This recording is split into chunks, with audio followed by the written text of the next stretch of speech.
Two words. Gratitude and generosity. Those two words can change your life. Those two words can change everything. Absence of gratitude, absence of generosity, and what are we? Way back several years ago, a psychoanalyst called Melanie Klein said that generosity and gratitude begin at the mother's breast. As the child receives the warmth and intimacy and milk from the mother's breast, there is gratification, and within gratification there is gratitude, and within that spectrum of life, it sets the tone for later generosity. As we receive good things, we're likely to give good things. Not always so, but at least that is what we aim for. Gratitude and generosity. Where do they begin? How can they be encouraged? How can they be sustained? When they're at their fullest expression, everybody feels better. Even a tiny bit of gratitude, even the stingiest bit of generosity, show us where we sit on the spectrum of emotional development. How much life is left in the tank of our social lubricant. We know how quickly gratitude and generosity can drop to empty. Why should I show gratitude when I have rights?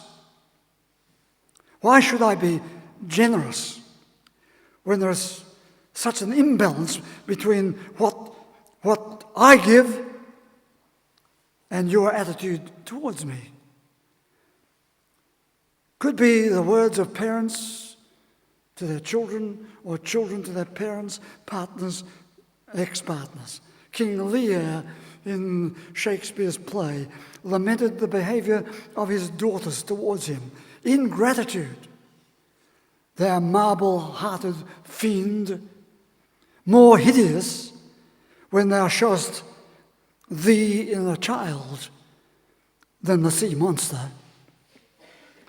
And we all know that though we might talk of our unconditional commitment, we also know there is a point where we look for something in return for all that we give.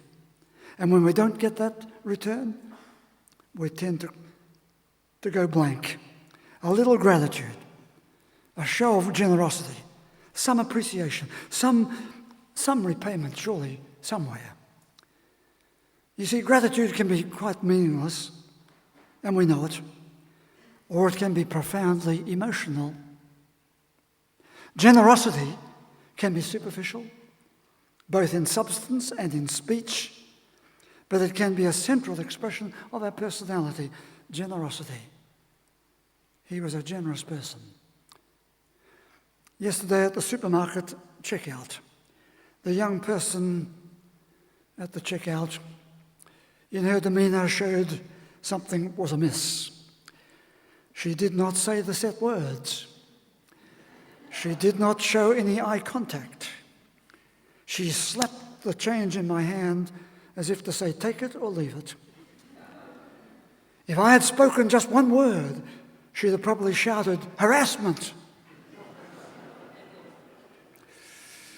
What had happened to her before she came to work yesterday morning? For this address, I've read several articles, journal articles, and reflected on my own experience.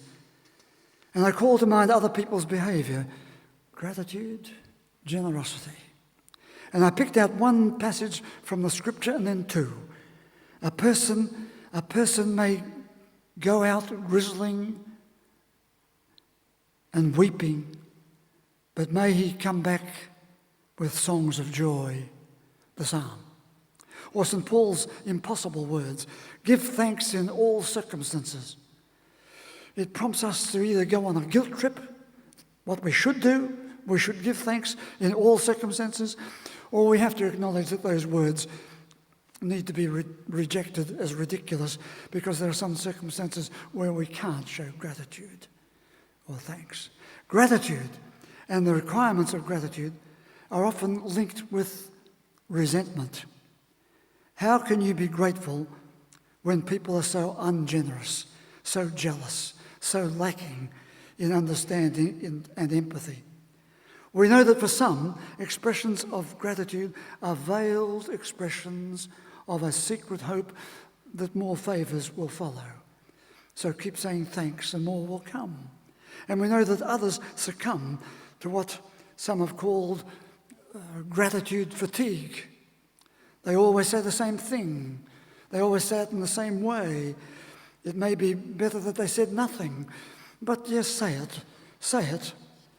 It's a word of gratitude, even though it doesn't convey very much emotion or strength to it. Gratitude is so interwoven with our social life, our social expectations. At many points, it is regarded as a social necessity and its absence as a social insult. Gratitude. How then do we come by gratitude? How does it happen that some express it so beautifully, so genuinely, and others it is little more than self-serving, self-devaluing, even self-demeaning? As adults, it is a social nicety. We say thanks. For children, there is a yearning to be appreciated, followed by an expression of gratitude. Where does gratitude come from? Well, if it is so important in our social fabric, we know that gratitude and gratification are very close companions. Every infant searches for the gratitude from that intimate touch, that intimate closeness, that gratitude that links in with generosity. As we receive, so we tend to be responsive and grateful and generous. So the person receives and they give. And then we start to see that that seems to represent something of the development of the personality. The person as they grow older, in their attitude to giving and receiving, in their attitude towards generosity and gratitude. It is the appreciation of goodness and the internalization of a soothing, friendly, good presence. And from that good presence, there can be a flow of generous presence to others. But often we get it tangled. The good presence is not there and the good presence doesn't flow, or it flows and it's fake. That is part of the human development, part of our healthy development. Developing emotionally, developing physically, relationally, and with the world. We receive and we give. When there is a deficit in that development, then we start to develop our negative emotions, our resentment, our suspicions, our distrust, our constant censoring of other people's behaviour. Good, healthy development means good sharing of the self, good capacity to cope, and good caring. Gratitude, you see, opens the door of the heart. Gratitude touches the very core of our being. And if that doesn't happen, you see, the heart closes, development is blocked, and we then start to be blocked in our development altogether. Gratitude is in the heart, transcends our resentments, transcends our hostility, opens the door to growth and generosity. It is part of our development as human beings. Gratitude has that potential of carrying us all through the egocentricities of childhood to our social enjoyment, our generosity, and our adulthood and aging.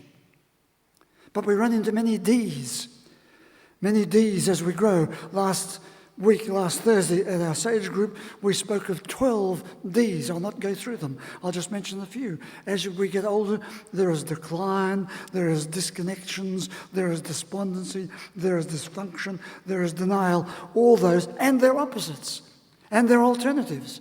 Sometimes we get so absorbed in the negative D's that we don't hear that there are other things coming afterwards or possibilities. Gratitude.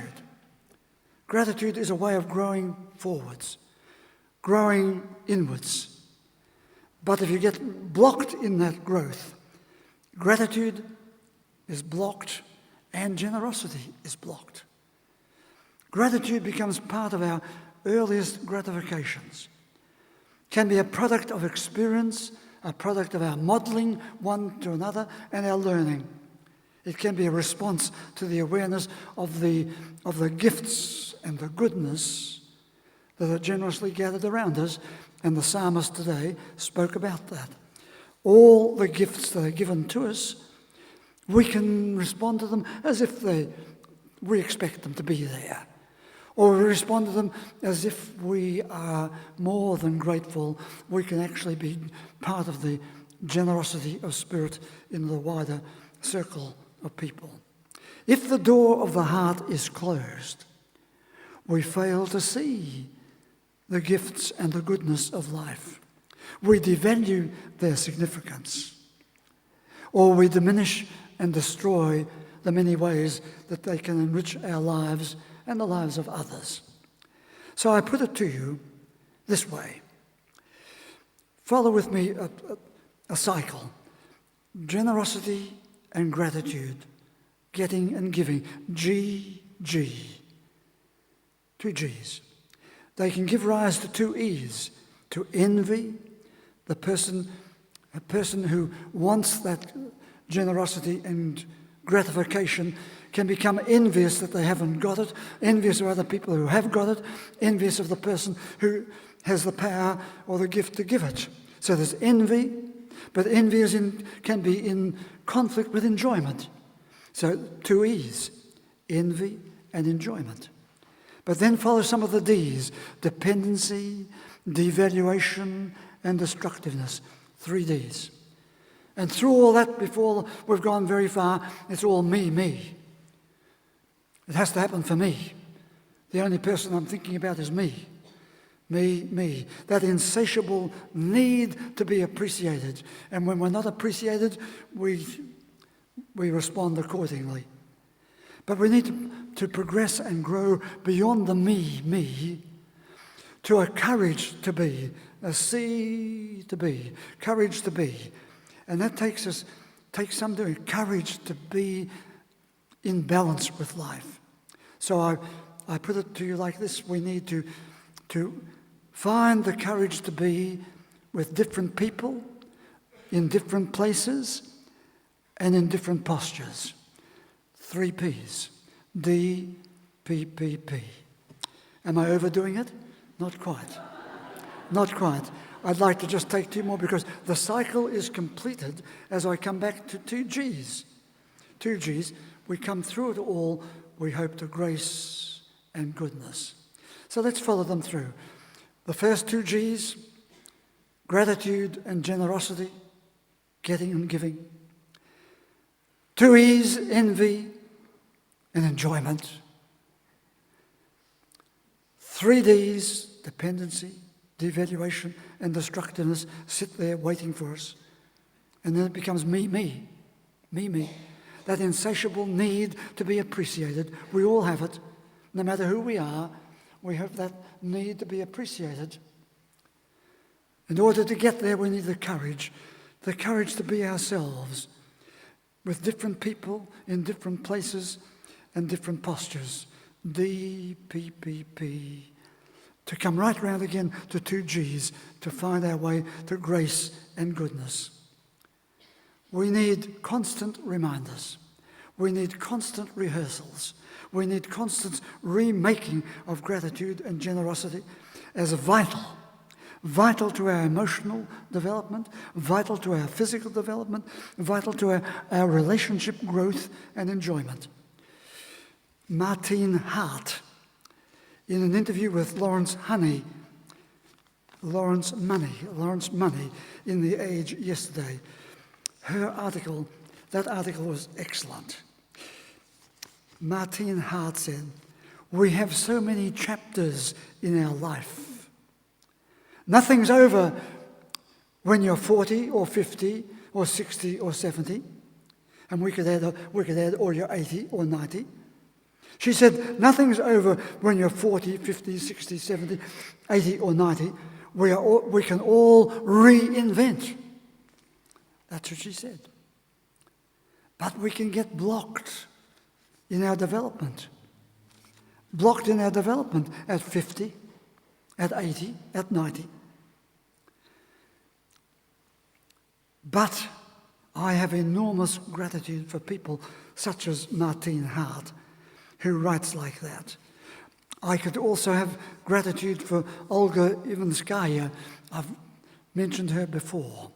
She wrote with generosity of her friend Boris Pasternak. All people, she said, lose their powers in their declining years. They repeat themselves.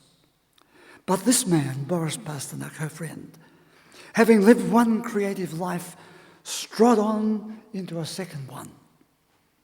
So unashamedly, I repeat myself, because I've told you that story before. I repeat myself with words of encouragement that we all might rediscover the moments when we can be grateful. And being grateful, we can discover how we might carry that gratitude and turn it into generosity. Yes, gratitude can flow through the gates of the heart for the smallest gift and for the best, greatest experiences of goodness. Generosity of heart, one of the highest marks of our human development, a gift to all of us. Would you please stand?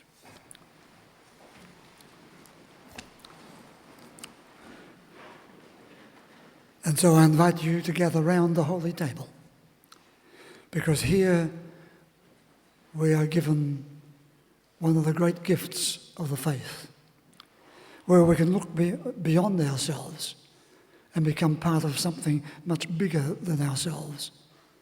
And in that wider context, see that our life can be enriched, deepened, transformed.